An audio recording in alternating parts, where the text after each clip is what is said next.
We start with the situation in Ukraine.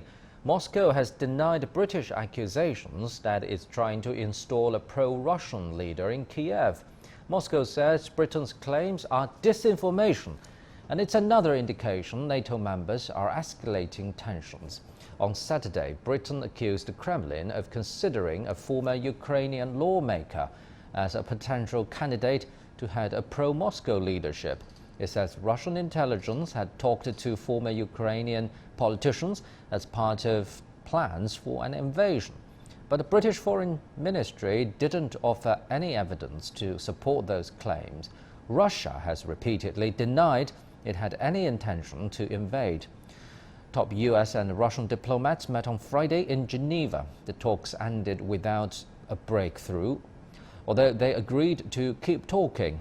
The Russian and British defense ministers have reportedly agreed to meet. Political advisors from Russia, Ukraine, France and Germany is expected to hold talks next week in Paris. Also, Russia has slammed the United States for publishing a list of what Moscow calls false information about its policy on Ukraine. The Russian Foreign Ministry called the sheet an overt provocation. The US State Department on Thursday published a list titled Fact versus Fiction, Russian Disinformation on Ukraine. It came just a day before Russian Foreign Minister Sergei Lavrov and US Secretary of State Antony Blinken met in Geneva. Russia said Washington has been seeking discussions after Moscow sent a draft treaty and deal on security guarantees in December. The ministry also slammed the United States and its allies for depicting Russia as an aggressor and a threat to international stability. Germany's Navy chief has resigned after criticism over his comments on Russian President Vladimir Putin and Crimea.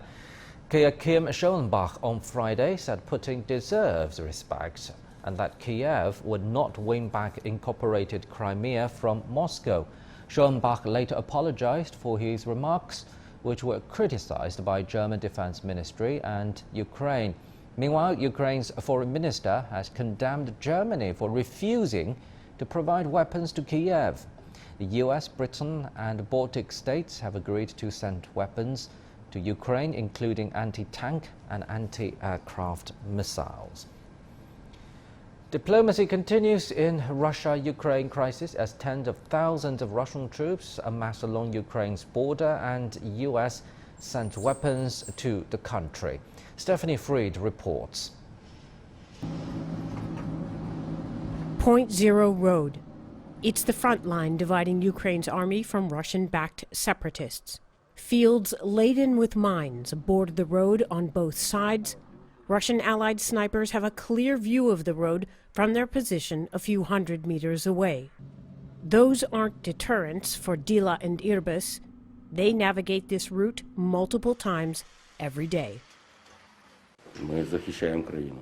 Так, це є земля, де народжуються наші дітки, де вони будуть жити.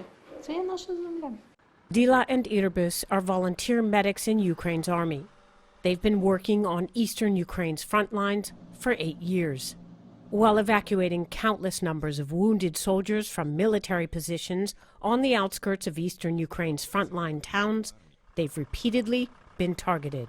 Since 2014, not a month has gone by without sniper or mortar fire hitting this town. All eyes are on, quote, de-escalation of the current crisis situation. As far as the residents here are concerned, crisis has been a status quo for years. For the most part, people in this region are conflict-weary and inured to the threat of a Russian attack. Я думаю, що це провокація. Але ми будемо готові. Ми є готові. Being ready for Dila and Irbis translates into keeping supplies stocked, sticking to the front lines, and braving crossfire in order to save lives. Stephanie Fried, CGTN, Marinka, Ukraine.